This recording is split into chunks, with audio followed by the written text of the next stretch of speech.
fracture toughness.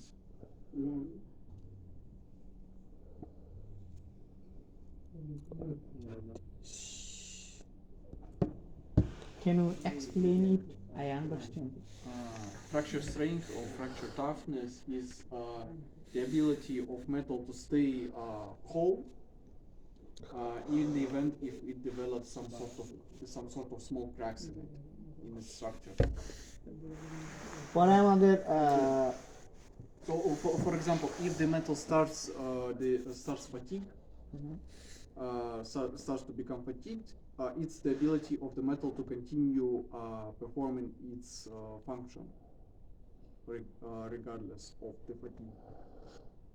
বলছে যে এটার মানে হইতেছে এটা হলো এমন একটা বৈশিষ্ট্য যে বৈশিষ্ট্যতে আপনার মনে করেন ধরেন কোনো একটা জায়গায় লোহার ভিতরে বা কোনো একটা ধাতব অংশের ভিতরে ফাইটে গেছে গা, ফাটছে, ফাটার পরও জিনিসটা একটা আরেকটার লগে থাকবো, কতক্ষণ থাকতে পারে বিষয়টা বুঝছেন? কোন সময় দেন না গ্লাস ফাইটে গেছে গা, তারপরেও গ্লাসটা কি ব্যাঙ্গে ভরে জায়গা থায় এক লগে মেলামাইনার প্লেট ফাইটে জায়গা ব্যাঙ্গে ভরে জায়গা যায় না। এই যে একটা পাওয়ার যে ফাটার পরও কেমনে একসাথে তাই ফাংশনটা কেমনে কাজ করে, এই ধর্মটাই হইলো যে এটা কল্পনা করছেন যে এটা পূরণ লাগবো মনে ঠিক ভাবনার বাইরে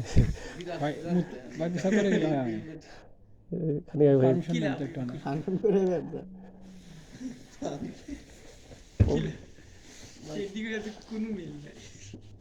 Из физических свойств металлов и сплавов